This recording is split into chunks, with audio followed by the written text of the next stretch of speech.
everyone, and welcome. Welcome to our attention management online book club live Q&A with Mara Thomas. My name is Jackie. I am one of our High Tide team members here to help facilitate tonight's conversation. Just some quick housekeeping things before we dive into our questions.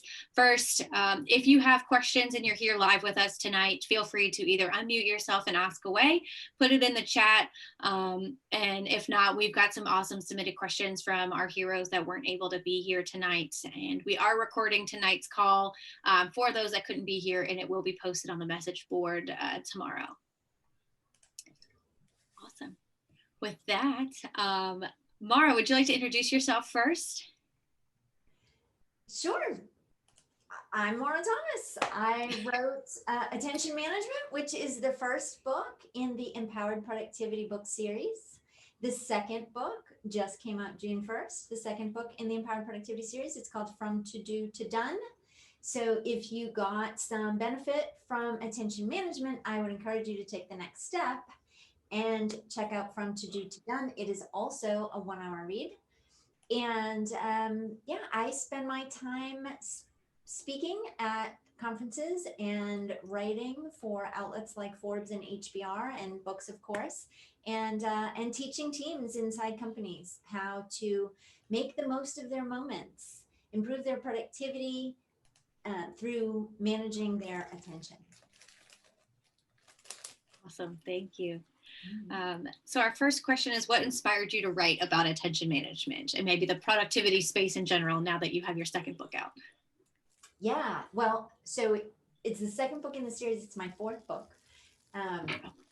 So the books behind me here are those are the ones that I have written. And my first job out of college was for a company, almost my first job out of college was for a company that taught productivity and sold paper-based planners. And so my entire professional career has been in the productivity industry. But about a decade ago, I started to get annoyed when I told people what I did. And I said, I help people improve their productivity. And they said, oh, so you're a time management coach. And that phrase time management just really started to bug me, because what I was thinking is that it's not a time management problem. Number one, we can't really manage time. And number two, it's not that we don't have enough time. That's not our problem. Our problem today in the 21st century is that we have too many distractions. And you can't solve a distraction problem with a time solution. The antidote to distraction is attention. And so I wrote my very first blog post about this. I think it was in 2009. And just started writing, kind of exploring these thoughts and developed training around it. And that led to this book. It's really, attention management is really a theme through all my books. It was the first 2 chapters of my very first book, Personal Productivity Secrets.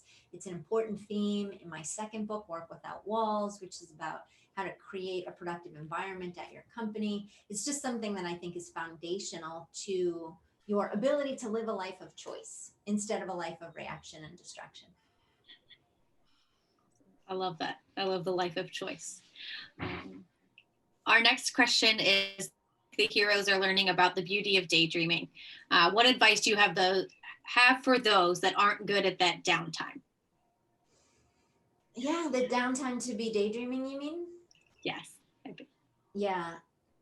I think so many people feel like in order to be productive, we have to be doing all the time. And we forget that actually just being is quite productive, because you cannot command an insight, right? You cannot command the solution to a problem. You can't command your best idea. Though all of those things happen when you allow your mind to wander. There's a great analogy for this in a book called Influencer by Carrie Patterson. And they make this analogy that your brain and your consciousness is like an elephant and a rider. The elephant, your brain, is a very powerful beast. But some of the most power happens when the rider gets off the elephant and lets the elephant do its thing. right? So when you sort of rein in your consciousness and just allow your mind to wander and your brain to do its thing, amazing, powerful things can happen. And we forget that that is actually quite useful and quite productive. Can I ask a question though about that? Of course.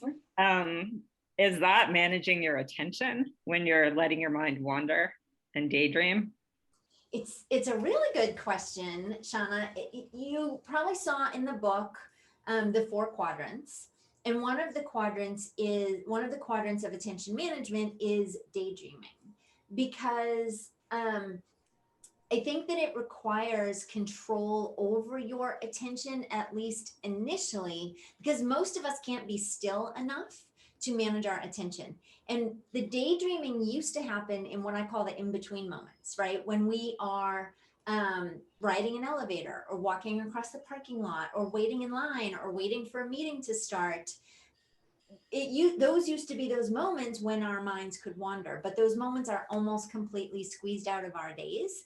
And so I believe, at least initially, to get into that daydreaming state, you have to manage your attention and say, I'm not going to do something. I'm not going to pick up my phone. I'm not going to look at my email. I'm not going to put my earbuds in when I go for this walk. I'm just going to be and see what happens. So the short answer is yes, Shauna, I do think that attention management is necessary for daydreaming.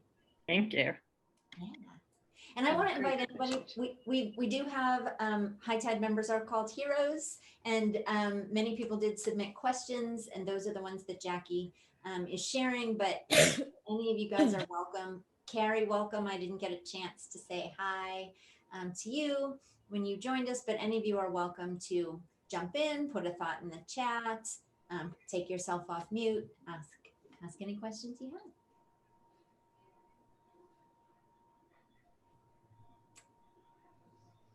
Yeah, Patrick. Oh, Patrick, was that you raising your hand? Was that?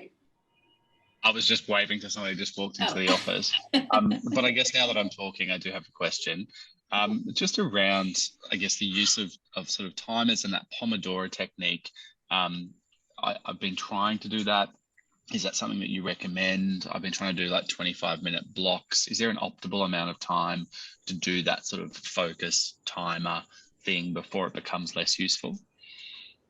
That is a great question. You mean, but tell me, an optimal amount of time, what do you mean by before it becomes less useful? So I guess if I sort of set a Pomodoro timer, I've been trying to do it and focus on getting a bit of work or whatever it is done for, say, 20 minutes, and that's sort of about my limit, and then I'll have a short break. If I'm really trying to get into focus, like writing documents, get into that kind of mindset.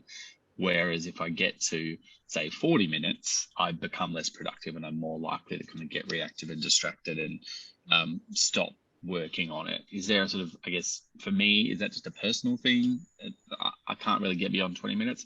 Have I got sort of, is that a problem with my attention? I wouldn't say necessarily it is a problem, but I would say that our ability, it's a great question, and our ability to stay focused varies, and it depends on so many different things. It depends, number one, on your physical wellness, right? Did you get enough sleep? Do you have enough energy powering your brain? Yes, I see, right? Have you exercised? Is there oxygenated blood flowing through your body? And does your brain have enough oxygen? So 2 things to recognize about your brain, which is the most important tool that we bring to work with us every day.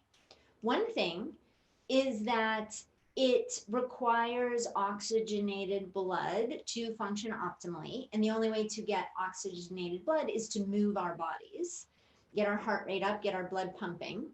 And the second thing is that your brain uses more energy than any other organ in your body.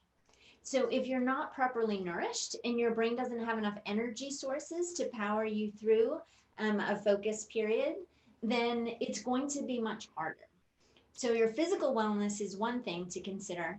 And that's going to be different every day, right? Did you exercise today, but not yesterday? Did you get a lot of sleep tonight, but not tomorrow? Have you had enough water today, but you did today, but you don't tomorrow? So all of those variables will matter. And as everybody reaches for their drink, right? Every time I say that, everybody reaches for their water. Let's do it. So that's the first thing. And the second thing is it depends on the task in front of you, how interested you are in it, how engaged you are in it. If it feels, so there's this sweet spot that for getting into flow. So one of the things about getting into flow that you might remember from the book is that you have to have no distractions. There is no flow in the presence of distraction. But two other things that you might not know about flow, one is that the thing that you're doing or the experience that you're having has to be sufficiently interesting or challenging. Otherwise, you'll get bored and you won't get into flow. But it can't be too difficult, because then if it's beyond your capabilities, then you'll get frustrated and you won't get into flow. And so, but that's the great thing about usually the highest and best use of ourselves at work, right? Like the thing that you were hired for, like the reason that you are a good fit for the job that you have, it's probably right in that sweet spot. It's a little challenging, but you're good at it and you can do it. And when you have the chance to muster what I call brain power momentum, then you can slide right into that sweet spot. But we all have parts of our job that we don't like. That's why they call it work, right? And so when you're doing that thing that you don't like, it can be harder to stay focused. That was a long answer to a short question. I tend to yammer on a little bit. I'm a speaker. What do you want? Sorry. That was good. Thank you. I love thanks it. for asking, Patrick. Awesome. Going to a submitted question real quick. Does your advice differ when talking to people who have neurological differences like ADHD or autism, which might affect how they pay attention to things or experience a flow state? Yeah, here's the thing about these different neurological situations that some people have. If the I've worked with, I've collaborated with an expert, a psychiatrist who's an expert in attention deficit disorder. His name is Edward Hallowell. I recommend you check out his books. They're great, especially if you do have ADD or you think you might have. His body of work is great. But here's the thing. He is one of the world's foremost experts in attention deficit disorder. It has been his job to diagnose ADD for his entire professional career, like 40 years. And here's what he says about ADD. It's almost impossible to know if someone has a clinical case of ADD or just a bad case of modern life. It's really hard to know until you remove yourself from the situation that you're in. What he finds in his patients is that when people are out like on a sabbatical for a year, or they retire, or they have a medical issue that takes them out of work for months, when they are out of their normal routine, sometimes their ADD symptoms go away. And that's how he knows it's sort of, situational ADD and not clinical ADD. But either way, if you have a clinical case or a situational case, the truth is that if you aren't managing your attention, then you're just going to exacerbate your symptoms. And if you can learn to manage your attention, then you can also learn to alleviate your symptoms. Perhaps if you have a clinical case, it's probably harder than that, and you might need some medication or other therapies. Great, thank you. Yeah, it's really common.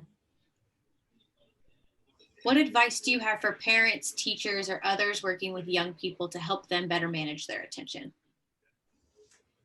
Oh, I get this question all the time. Oh my gosh, my kids need this so much.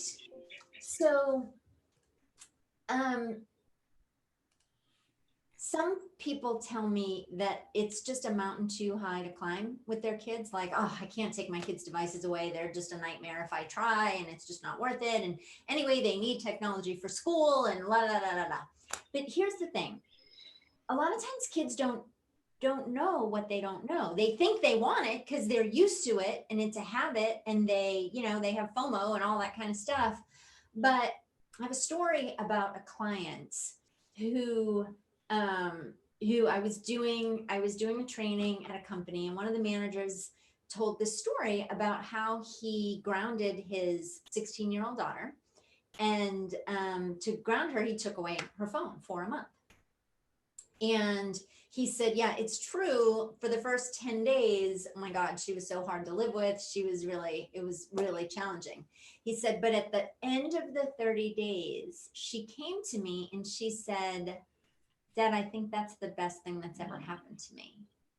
And he said, well, why? Tell me how you feel. And she said, God, I just feel so much relief. For the first 10 days, she really, really, really wanted her phone. It's because she didn't know any different. She grew up with a phone in her hand, right? But we got to think about how much pressure it's putting on these kids. And it's the parents' job to do the things that the kids don't want to do, right? If we let our kids, do whatever, they would have ice cream for dinner and stay up all night. But we tell them not to do those things. And so I think attention management is the same. So a couple of things that you can do is spend time with your kids doing things where devices that are incompatible with devices, right? So outside playing games, outside in nature, even playing board games at home, not video games, but board games. You can't, be on your phone and also play chess or whatever, Risk or whatever, Monopoly even, right? And so, and what kids want most in most cases is time with their parents. So that's a really great way to help your kids manage their attention and not be so connected to their devices. Awesome. Thank you. Yeah. Yeah. Any I'm going to pause for the room to have questions real quick in case anybody has one. Yeah. And I saw Michelle come off mute. I wonder if that's because you're getting ready to ask something. Oh no, I didn't even realize I did it. Okay, no problem. I just like to pause and make sure that nobody's sitting inching waiting to ask a question. So this one's similar. It kind of goes with our young people vibe. Do you think that the modern educational system is well set up to teach and promote attention management? And then the part 2 is, if you were in charge of a school, what would you change or implement? Yeah. So I don't think the modern education system is set up for, I think we all know, I think it's pretty well established that the way our kids learn in school is not really conducive to how children learn. One simple thing, I just learned about a product that I love, and I'm not going to remember the name of it now, but I will find it. And it is I thought it was genius when I saw it. It's a swing that goes under a desk. It attaches to a desk and you just put your feet on it, and you can either swing your feet or that you can put like a bungee on it and you can bounce your feet when you're sitting at your desk. And it's well established that physical movement stimulates sort of thinking and intellectual activities. And if you doubt that, just ask yourself, don't you like to pace when you're on the phone, for example? It's often very useful to incorporate movement when we are using our brain. And that's kind of the good kind of multitasking, right? Physical activity combined with mental activity is not actually considered the kind of multitasking that we are talking about when we say multitasking is bad. So this product is so cool because it allows kids to get out all that nervous energy and stimulate their brain and stimulate their thinking while their feet are moving and they're kind of using their bodies. I love it. I think it's a great idea. And yeah, I think they should donate one to every child in America. It's not a nonprofit, it's a for-profit, but it's a great product. I think if you look at like desk swing, if you Google like desk swing, you'll find it. It begins with a K. Is it the QB? No. Because that's an under desk elliptical that I have. Oh. Yeah. This one is geared for, it was created primarily for kids, but now it's for adults too. No, that's not it, but it does begin with a K. Do you think that is similar for like the fidget spinner craze that's been going? Maybe they're a little outdated now, but I feel like there was like a big movement of fidget spinners or like things that you held in your hands. Like Fidget Land is one that I could think of. Do you think that that's in the similar vein as this under desk that it looks like Amy has found? Kinnabar? Kinnabar, yes, that's it. Amy found it. It's in the chat for those that are interested. Would you say that fidget spinners and those types of things are the similar in the similar vein as these devices? Sort of. I think they're not. Fidget spinners aren't as useful because it's not really physical activity. It's just something to keep your hands busy. But something like that can be helpful for sure for some people. I would imagine that the Kinnabar is more useful for most children than a fidget spinner is. But it's on the same idea. I think that this Kinnabar is kind of the next iteration, fidget spinner 2.0 and way better. Awesome. Yeah. Thanks for finding that, Amy. Yeah, you're welcome. I have a question. Can everyone hear me? Yes. My camera's sorry. So my question is, I used to teach social and emotional skills and like build programs for kids in New York. So I'm just curious, in your travels, have you seen like programs in the country, like for schools or anything that are teaching attention management or like something program similar, or not so much? Haven't heard of it yet. No, there is, I think there is something, or at least there used to be something called like Mindful School. Mm-hmm. I think that's what it was called. And it was a mindfulness based curriculum. They didn't call it attention management, but probably had many of the same components. But I have seen research about mindfulness in yoga, and how introducing those kinds of programs into schools is really helpful. So it wouldn't surprise me. The problem is education systems are just underfunded, and they're set up a certain way, and going outside the norm makes everybody's head explode. For sure. Thank you. I have a follow-up question to what you just said. Is what's the difference between attention management and mindfulness, or is there one? Yeah, there is. At least, so all of this is kind of my I didn't invent the phrase attention management, but I did. I think I was the first person to start using it in the context of personal productivity. So in my definition of attention management, mindfulness is one component. Mindfulness is a way, is a component of attention management, just like focus is, and just like other daydreaming is, and flow is, right? So attention management to me is sort of this umbrella of behaviors that help us manage our attention and ultimately recognize the brain state we're in and shift to the most productive state based on the moment that we're having, whether that's an experience or a conversation or whatever it is that we're having in that moment. So that's kind of the difference to me. Good question. Thanks.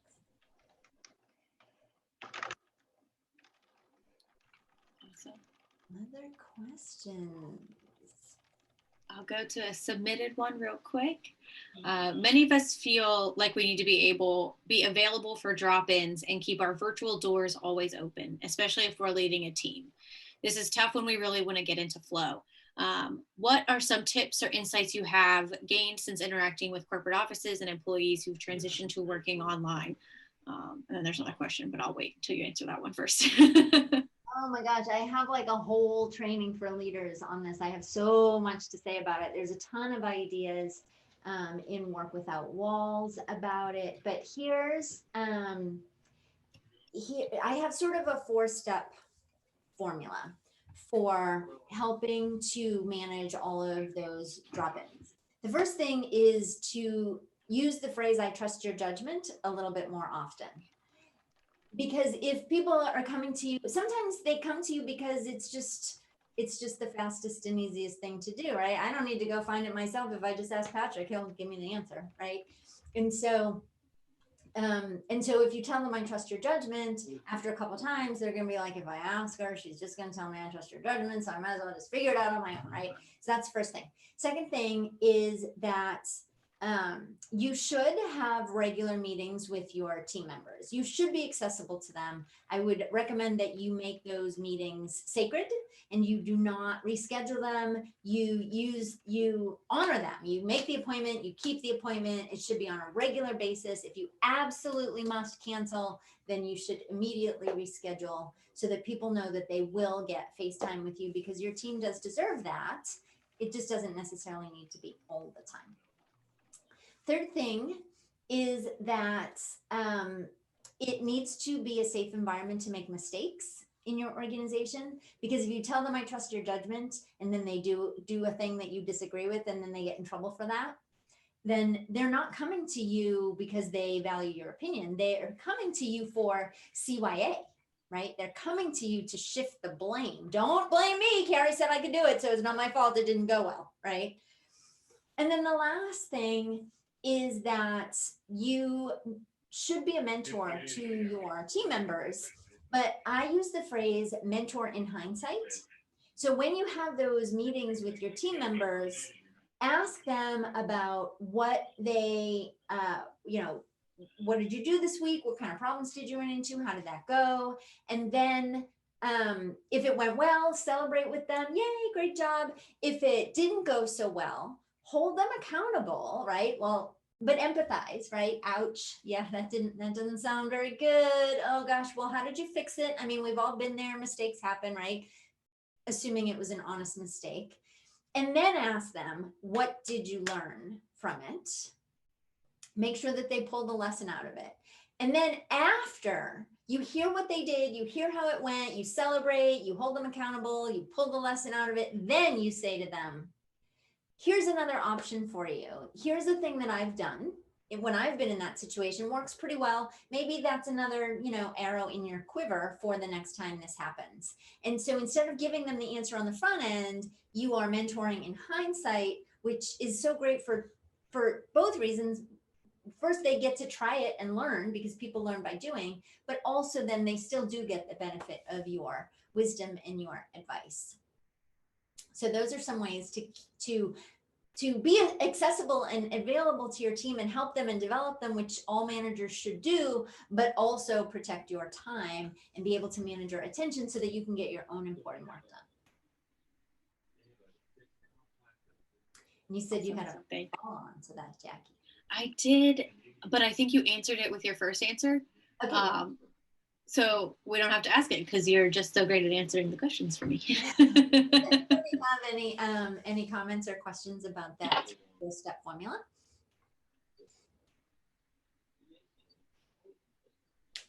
All right, well, you're welcome to put it in the chat if it turns out that you do. Question. Yeah. Can you speak a little bit more about what does it look like exactly to create an environment where it's safe to make mistakes? What would that look like in practice? Yeah. So, well, part of it is that is what we just talked about, right? Where when people make a mistake and it doesn't go well, you shouldn't just sort of shrug and, oh, well, but I think if you adopt the motto that sometimes we succeed and sometimes we learn, and there really is no failure, then you will foster innovation and creativity in your company, right? Everybody wants an out-of-the-box thinker until they disagree with that out-of-the-box decision, right? And it doesn't go so well. So assuming, as long as the mistake that somebody made was made in good faith, it was an honest mistake, then I think you should sort of underscore, yeah, I agree with you, that didn't go so well. So how did you fix it? Can I help you fix it? Is there anything else we need to do to fix it? And what did you learn from it? There's a great story about Sam Goldwyn from Metro-Goldwyn-Mayer. And the story goes that a studio executive, MGM Studios, right? Metro-Goldwyn-Mayer. The story goes that a studio executive made a really bad call about a movie and cost the studio millions of dollars. And so he went to Sam Goldwyn And he said, look, I understand if you want to fire me, I will submit my resignation. I get it. And Sam Goldwyn's response was, fire you? I just spent millions of dollars educating you. Right? Because I bet you're not going to make that mistake again, right? What did you learn from it? So holding them accountable to the lesson, and make sure you really sort of underscore the lesson. Here's what we can learn from this. Here's how we'll do it better next time. But you hold them accountable in an empathetic way. Hey, we've all been there. We all make mistakes. You tried, you know. I would say that's the best way to create a safe environment to make mistakes. Thank you, really helpful. Yeah, sure. Awesome. What else have we got, Jackie? Here's a submitted question. I feel like I engage in daydreaming more than anything, to the point where I have a lot of creative ideas stored in my brain, but I don't feel like I can execute them. How can I better balance the energy I need to explore the ideas and the motivation I need to actually execute them? Yeah. So I talk actually a lot about this in From To Do to Done, the latest book in the series. One thing to do is capture ideas without any commitment to doing them or not doing them. Because we all have great ideas, but not necessarily at exactly the right time to implement that idea. It doesn't mean it's a bad idea. It just means now's not the time. And I don't even know if this is a good idea yet, right? So I have a section of my task list that I call Someday Maybe. And what that means is that, I don't know, someday I might pursue this, maybe, who knows? It just seems like a good idea right now. And about once or twice a year, I will review that Someday Maybe list. And sometimes I think to myself, wow, I had too many margaritas when I wrote that down. That's ridiculous. What does that even mean? Okay, cross that off.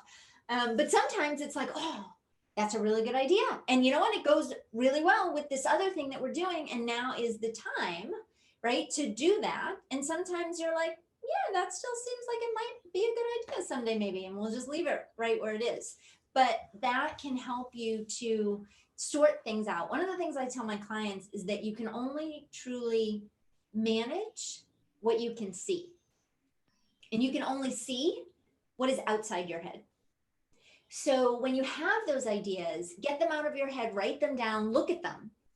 And then you can make decisions about this. This is stupid, and just kind of get rid of it. This is good, but not right now, and maybe never, someday maybe list. Or this is good, and I think we should act on it now. Those are some techniques.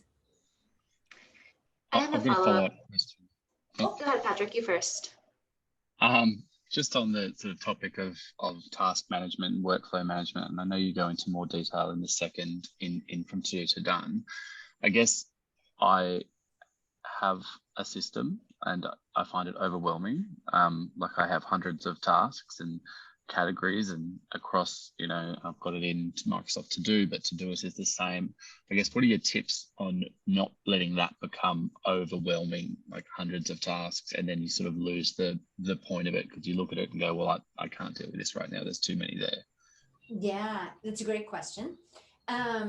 So the first thing I would suggest is that usually the categories that most people choose are not the most useful categories. And what I have found is that the categories in From To Do to Done, they're sort of action-based categories, right? Like someday maybe is one of them, but waiting for example, is another one. These aren't things that I can't do, except I just have to not forget, right? And so the categories matter. That's the first thing, and I could talk forever on all the other categories. I don't want to get too sidetracked, but the categories matter. That's the first thing. Second thing is that sorting out what you do need to do now. So one of the categories in addition to someday maybe is future. And so if it's something that I definitely have to do, but I'm not going to do it for a month or 2 months or 3 months or longer, it goes on my future list so that the things I'm looking at right now are the things that I can focus on. And those things that I need to do later are captured. They won't be forgotten. I might even set a reminder to say, you got to start thinking about this on July 1st.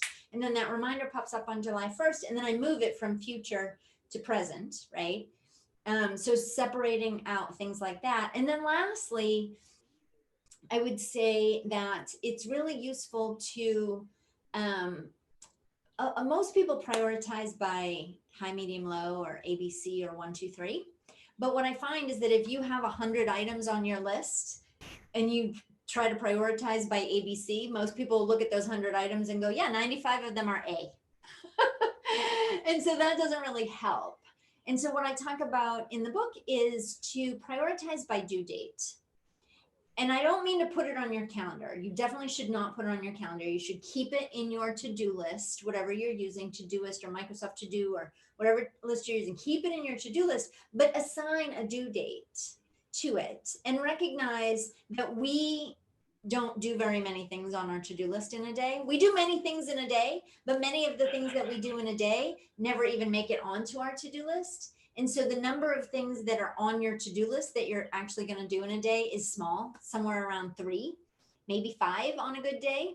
And so if you figure I've got 100 things on my list, I'm going to do 3. I can probably only do 3 today, 3 tomorrow, 3 the next day.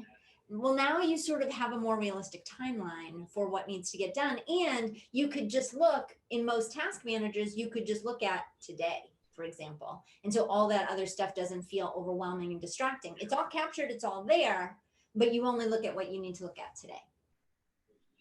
Those are a few. I just looked at mine now. It's 201 tasks, but I might try and close some of those off. Yeah, and yeah, I think prioritizing by due date will really help. And it sort of ends up being by priority, right? Because if you tell me I need to do this thing tomorrow, but this thing I can do next Tuesday, then at least right in this moment, the tomorrow thing seems like it's more important than the next Tuesday thing. They could both be equally important, but one is more pressing and one can wait. And so that helps you figure things out. I have 2 questions. One's a follow-up on Patrick's, and then one is from before. So if I follow up on Patrick's question is, obviously you have come across like a lot of physical products. Actually, no, I want to know about digital. So I have a really terrible organization system. I use Evergreen, I think it's called, a note system, and like it's decent. It's not terrible. It's decent. But I'm curious, like what is like one great example of some digital organizational system that you'd recommend? Well, the first thing I need to say about that is that the tools are secondary, right? A lot of people will chase a tool and think that if I only had the right app or the right piece of software, then that will solve all my problems. But that would be like saying, if I had the same set of golf clubs that Tiger Woods plays golf with, I'm automatically a pro golfer, right? But you're not, because Tiger Woods knows how to use the tools in a way that you don't know how to use them. And it's the same thing with productivity. It's all about what I call the methodology, which is really the collection of habits and behaviors. How do you store and organize and manage and prioritize and categorize and act on your most important work? That's the first question. So the system in that case is more about the behaviors, but the tools do matter. And so in that case, I would say, if you already have a tool that you like, although Amy, Evernote is a note tool. And so I would say Evernote is made for notes. It does have some task features, but it wasn't really made as a task manager. So my first suggestion would be to go to something that was made for tasks. Mm-hmm. But if your team already uses something like we use Monday.com. Yeah, or Asana or any of those, probably any of those are fine. If you don't have a good task manager that you like, if your team doesn't use one, my favorite is called Todoist. And actually, if you go to maurathomas.com/Todoist, Todoist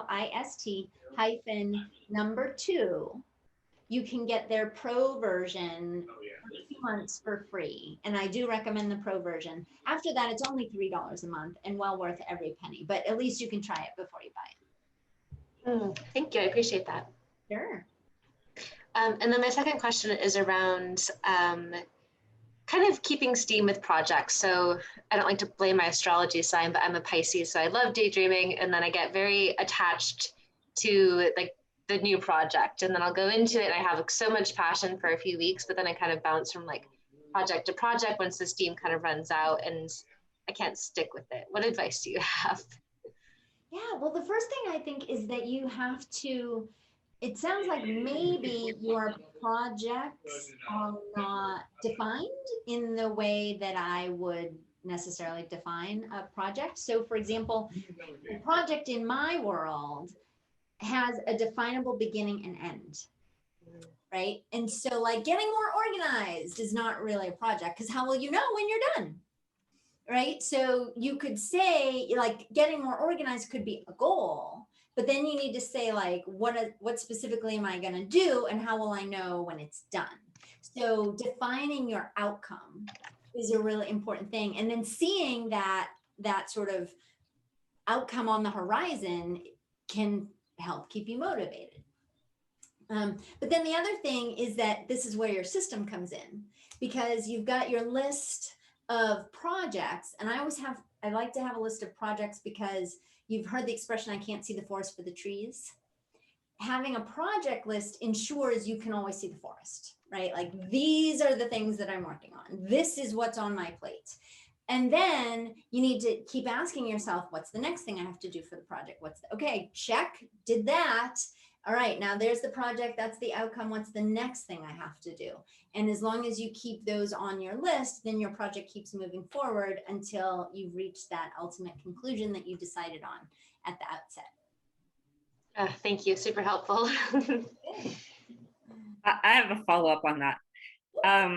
So like if your project was to get more, or okay, that's not a project, but you want to get more organized, that's your goal. And you say you're going to organize your house, or okay, I'm going to put everything away in the kitchen I'm going to find a spot where everything fits. I guess I'm trying to say, like, how do you know how big the project should be or how small? Like, is just the kitchen a project, or is each room its own project? Or yeah, no, so here's the thing. A project happens in multiple steps over multiple time periods. So if you have a thing that will happen in multiple steps over multiple time periods, right? You'll work on it for a little bit, and then you'll put it aside for a while, and then you'll do it some more, and that goes on for days or weeks or months, then it's a project. If you're going to say like, I'm going to clean everything off the kitchen counter, that's probably not a project, right? Multiple steps over multiple time periods. And so you might have a big thing that then has some smaller things underneath it. If you have a big, huge thing like organize the whole house, then you probably do want to break that down into smaller projects, and then even smaller than that into single step activities. Well, I got to organize the whole house. Well, I'm going to start with the kitchen. All right, so what's going to happen with the kitchen? All right, well, we're going to find a home for the pots, and we're going to, clean everything off the counter, and we're going to, all that kind of stuff. So that's kind of how to know if it's going to happen in multiple steps over multiple time periods, then it is a project, and it could be a part of a bigger project. Excellent. I'm inspired. I'm going to clean my kitchen. No. Yeah, we can talk about procrastination if you want to, because that has a lot to do with projects, and it kind of carries on to Amy's question. But there's a whole bunch of ways. We all have these big lofty goals, and we just look at them over and over again. Clean out the garage, clean out the garage, clean out the garage, clean out the garage. It's been on my list for 2 years. I've never cleaned out the garage, right? So there's all kinds of ways to tackle those projects that just sit out there that we just never make progress on. One of them is to be very specific about your definition of what does that even mean? What's going to look like, right? When I will get the cars in the garage. That's how I know when the garage is cleaned out, for example. But another thing that you can do to overcome procrastination is to get outside help. And so a lot of people will think like, well, I have to clean out my own garage, or, professional organizers cost so much money and I can't, do that, whatever. But maybe you could just get like 1 hour of consulting from a professional organizer. It's probably going to be, depending on where you live, 50, 60, 80, maybe $100, right?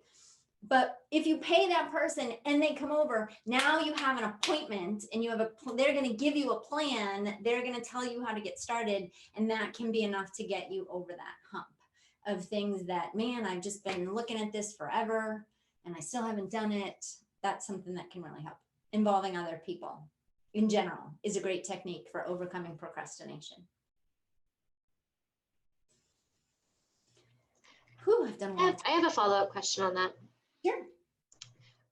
So I know like there's a lot of science and great stuff behind accountability buddies, but in my experience, I don't know how to make that best work. Like, let's say this is something that I want to do. I want to stick to a yoga practice, but then I feel like I might call up my friend. I live in Los Angeles. I might call up my friend in New York and be like, hey, be my accountability buddy.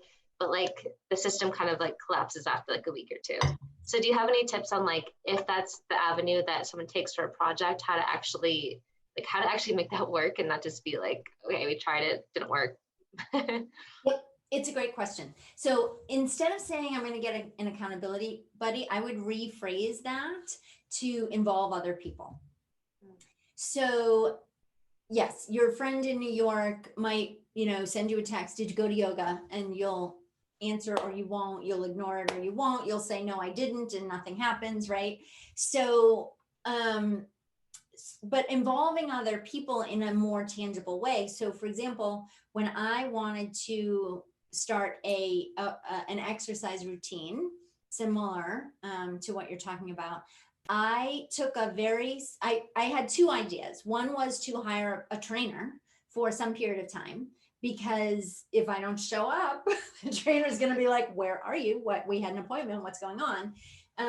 But then another thing to do, because a trainer can be pretty pricey, another thing that you could do that's a little bit less expensive is to join a small group practice. Like if you go to the big gym with the yoga class with 50 people and you don't know anybody and the teacher doesn't know you, there's no real accountability there. But if you're in a class with 4 other people and you don't show up, the teacher's probably going to call you and be like, why didn't you come to class today? Right?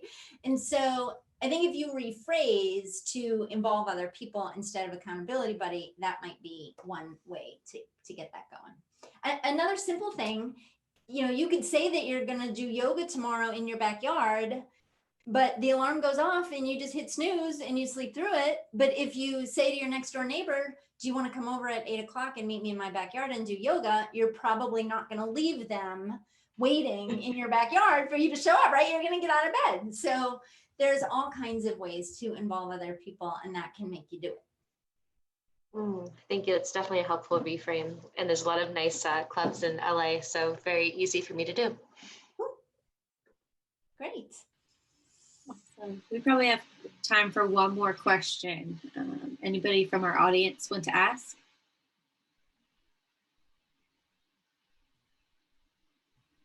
No? Okay, I'll go to one of our submitted ones.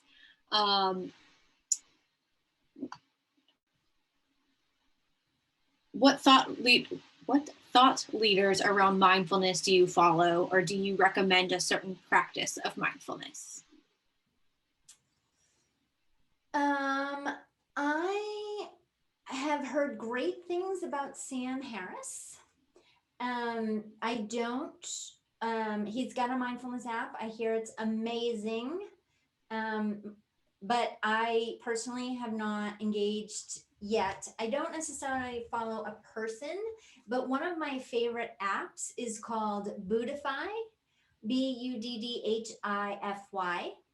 And there's a whole bunch of mindfulness apps, but that just happens to be the one I like. And the reason that I like it is because it has little mindfulness activities, little guided meditations for all different situations. Like, are you taking a work break? Are you traveling? Are you anxious? Are you tired? Are you trying to get to sleep? Like, whatever kind of situation you're in, you can choose the situation. And then they also have choices. Do you want a 2-minute mindful guided meditation? Do you want a 5-minute one? Do you want a 12-minute one? Do you want a 20-minute one? So I really like it because it's so flexible and it feels very approachable. Because to me, 20 minutes, a 20-minute meditation sometimes feels overwhelming, but a 3-minute meditation feels very doable. And 3 minutes is better than 0 minutes. Even a 3-minute meditation can be super helpful. So yeah, those are my thoughts. Awesome, thank you. So I always love to close our Q&As with a question of where can people stay in touch with you when our book club ends? And then a chance for you to share if there's any programs beyond the book club that you have available, if people would like to work with you more or beyond our book club offering. Yes, for sure. So one of the best ways to stay in touch with me is just to go to marathomas.com/subscribe. And that's where I only send about 1 email a month, and I try really hard to make it very helpful. So it's apps that I like, it's techniques that I have, proven to work. And you always can hit reply. I read every single message that people send me and I reply personally. I love hearing from people who read my stuff and, read my books and have questions. So that's a really great way to engage with me. And I also have an online on-demand program on attention management and action management, which is the first 2 books in the series. The attention management book and the From To Do to Done are both covered. That content is both covered in my online training at empoweredproductivitytraining.com. Those are 2 ways. Awesome, thank you. Yeah. Thank you, Jackie. I so appreciate you guys who have joined today. Thank you for being on and for asking questions and for participating in the book club. It really means a lot to me. Anybody who writes and does other things. Thanks, Michelle. Michelle probably knows what I mean. You put stuff out there in the world and then you're like, am I just like talking into the void, or are there people on the other end? And so I really, really, really appreciate you guys participating in the book club and joining the Q&A today. And Patrick joined us from the future. He's in Australia where it's tomorrow. Thanks, that was great. Awesome. Thank you all so much for being here.